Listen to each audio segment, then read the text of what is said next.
Good evening, my washers and dryers, and welcome back to the Laundromat. It is now time for Thicc Nonficc. Thicc Nonficc is a reading challenge that I do for myself. I pick a month during the summer and I read a large book, usually at least 400 pages, about a subject I know very little or nothing about. The first time I did this, I read The Beatles by Bob Spitz. For last year, I read Stalin, Court of the Red Tsar. And for this year, I am reading Phenomena by Annie Jacobsen, which is about the secret history of the US government's experiments with ESP, psychokinesis, and other unexplained phenomena, hence the title. But before we get into the prologue and part one, I want to do a little thing with you. So in my hands, I have handmade Zener cards, and Zener cards or Zener cards are usually more than this. There's usually a deck of 25, but it is usually a deck of 25 symbols, or these symbols 5 times, and they're used to conduct ESP experiments. Basically, the person doing the experiments will shuffle the cards, and they will draw one, and the person they are testing will guess what symbol it is, and they'll keep going until they're all out of cards. For the sake of this, just for fun, just because we're getting into the spirit of things, I will shuffle them in front of me. I will lay them out and guess in the comments. The symbols are circle, plus, wave, star, and square. So keep that in mind. I'm going to shuffle them. They will be in some different order. But while I'm shuffling that and laying it out in front of me, let's talk about part one and the prologue. So the prologue, we are introduced to the concepts of goats and sheep. And the terms goats and sheeps comes from the work of Dr. Gertrude Schmeidler, who was an experimental psychologist at Harvard. And she wanted to look at anomalous, yes. And I'm sorry, my face is really red. I just had really good Japanese food in umeshu, so my face is really red. I'm not intoxicated. This is just how I am. Anyway, Dr. Schmeidler wanted to look at anomalous mental phenomena, specifically through the lens of psychology. And she coined the term sheep for individuals who were confident about the possibility of ESP and PK or psychokinesis, and goats to refer to those who doubted any existence of any so-called anomalous mental phenomena. 73% say they have had a supernatural or paranormal experience, and 55% believe in psychic or spiritual healing. A minority 27% do not believe in anything supernatural. Yeah, these are Gallup poll numbers and Pew Research studies that go into it. And that goes into, like, you know, people who believe in ghosts, or people who believe in aliens, people who believe in out-of-body experiences.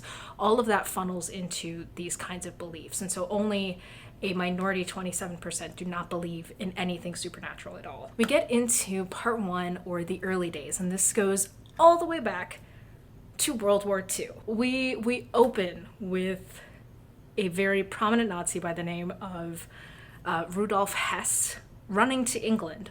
Why? Because his horoscope told him to. I'm not kidding. So there's this woman named Sybil Leek who was like the prominent astrologist and horoscope writer in England at the time. Her horoscopes were so good that British intelligence wanted to use them to influence Nazi behavior. She was called Britain's most famous witch, and she wrote a chart that convinced Rudolf Hess to run to England, and he was eventually captured by the British there. Adolf Hitler was, understandably upset, and he declared Hess legally insane, and he responded with Special Action Hess, the mass arrest of more than 600 astrologers, fortune tellers, clairvoyants, faith healers, and other German practitioners of the supernatural or the occult.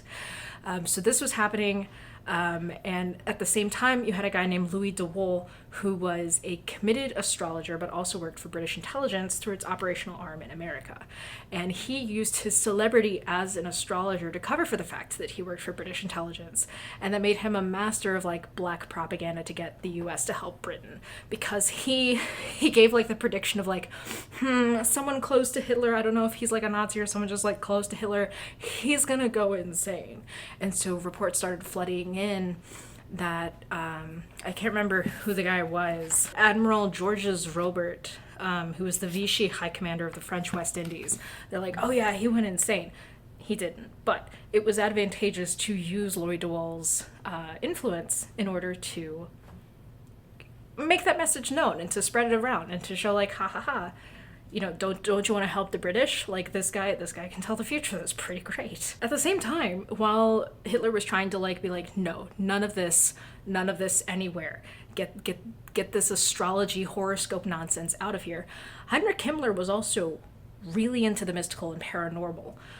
He created a vast Nazi science academy called Das Ahnenerbe, or the Institute for Research and Study of Heredity. And it was really just supposed to investigate. It was a school kind of, and he made himself like the president of the school. It was very well funded. And they had a specific branch called the Survey of the So-Called Occult Sciences, or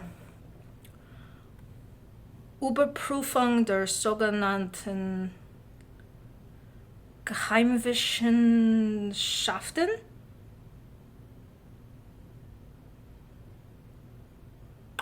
I'll put the actual pronunciation here. Überprüfung der sogenannten Geheimwissenschaften. This specific branch was for looking at extrasensory perception, astrology, map dowsing, and spirit channeling, and all sorts of unexplained phenomena. And even divination was pursued at this school and in this branch. The course of World War II plays out. Nazis lose. It's a whole thing.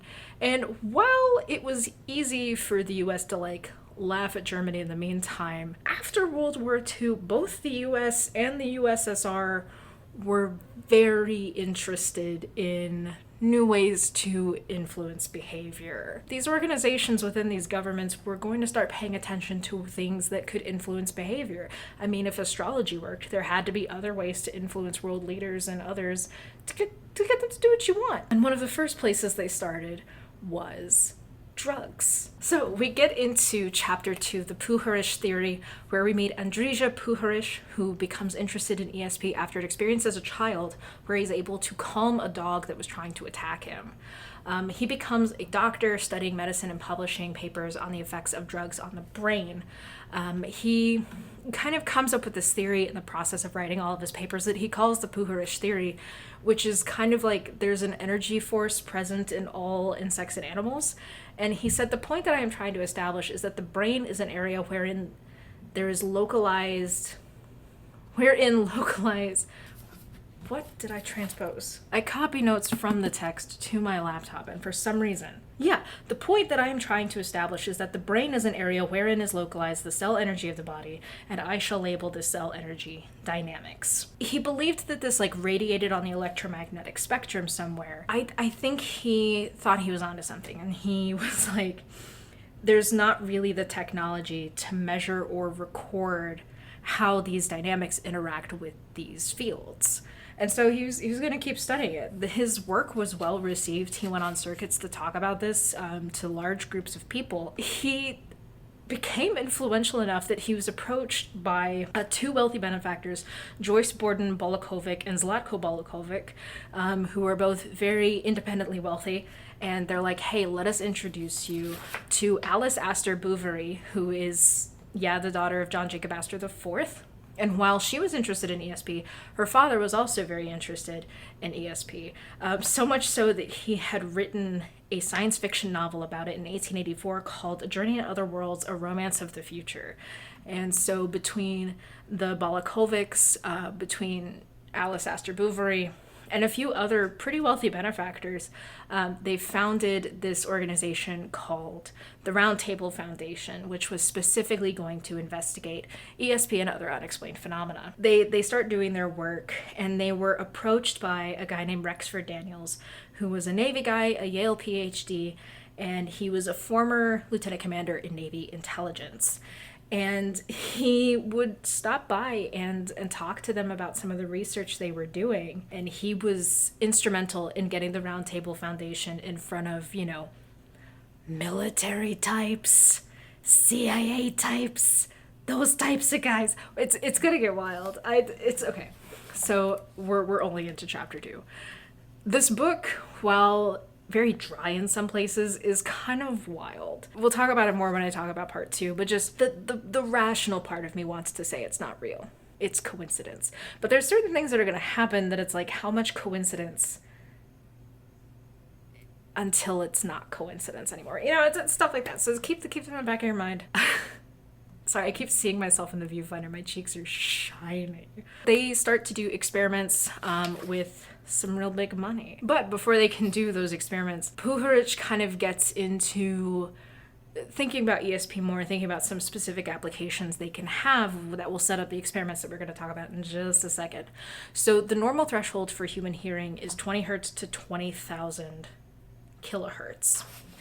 But Puharish was familiar with situations where someone could hear outside of those normal ranges, and he wondered if that applied to ESP. Specifically, could information travel on ELF waves or extremely low frequency waves? He wondered if that was how ESP traveled, and so what they did was they built a Faraday cage, which is basically a floor-to-ceiling box made entirely of metal and lined with copper mesh. And they hired a psychic to stand in the Faraday cage, and they basically did tests with the Zener cards. And they were going to try and see if her psychic abilities were different in or out of the Faraday cage. When inside the cage, Puharish wrote, Miss Garrett, that is Eileen Garrett, an Irish medium who is really big in the New York City parapsychology scene.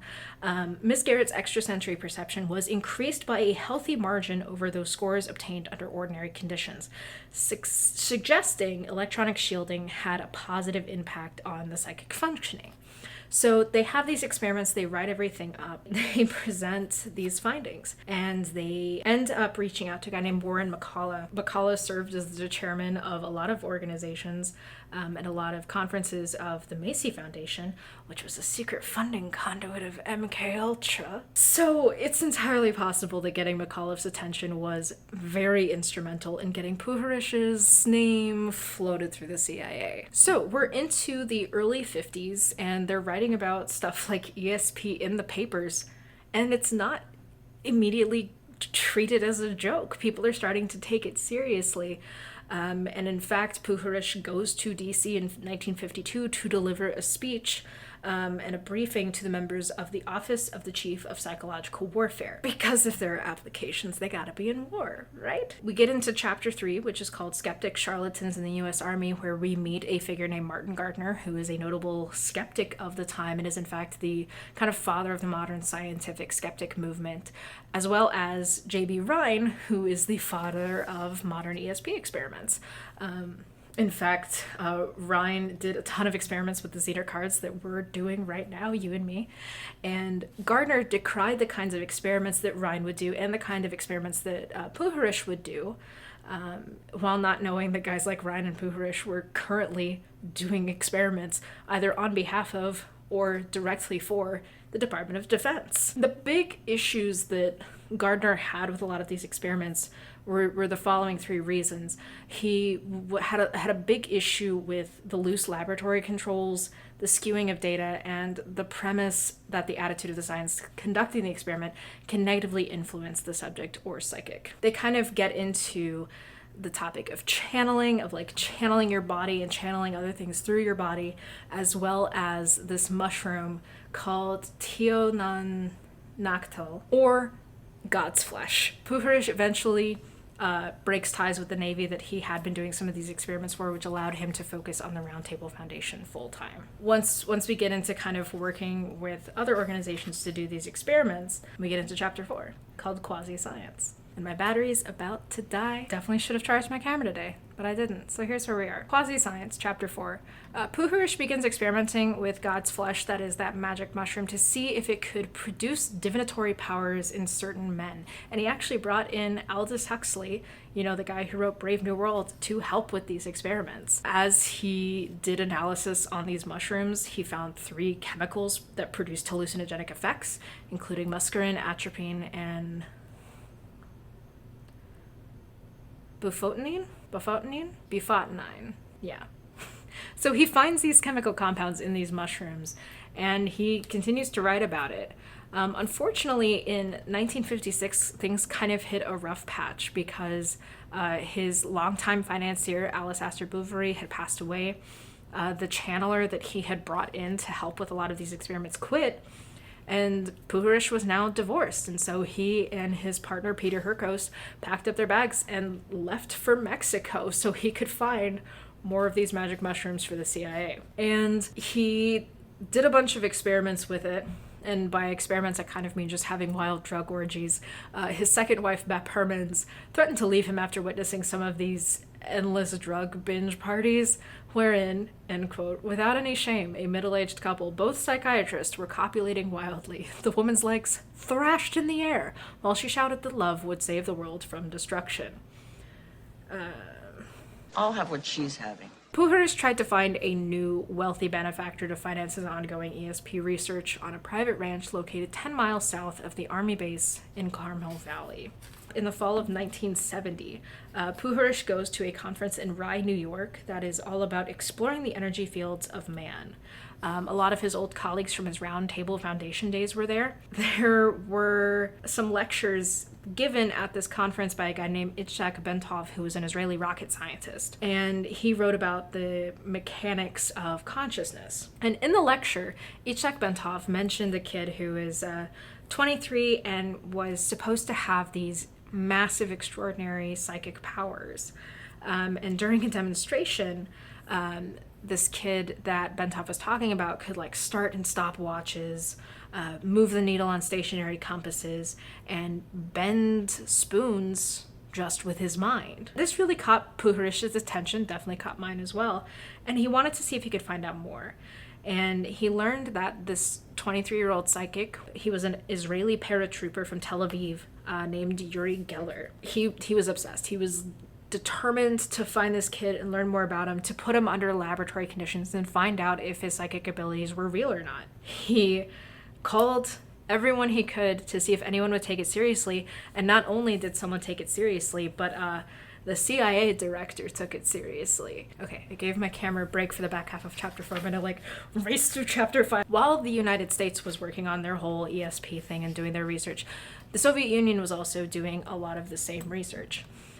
Because in 1959 they did a bunch of ESP tests on the first nuclear-powered submarine called the Nautilus. Like any good ESP tests, they did a bunch of Zener card tests to determine the capabilities of ESP on submarines. Basically, what they were able to find is that about 75% of the telepathic tries are said to have been successful. I mean, the Navy was like, yeah, but it's a hoax. It didn't matter because in Leningrad, that story went everywhere. They were freaking out about it. And so they wanted to outpace the Americans. Like, it was a Cold War across the board. It wasn't just in weapons or in the space race. It was also in psychic powers. And the Minister of Defense, R.J. Malinowski, declared telepathy to be science and technology based and ordered the creation of the Special Laboratory of Biocommunications Phenomena at the University of Leningrad, because basically they wanted it to be seen as legitimate in order to spend money on it and to work for it. And they started giving everything like really dense scientific terms and kind of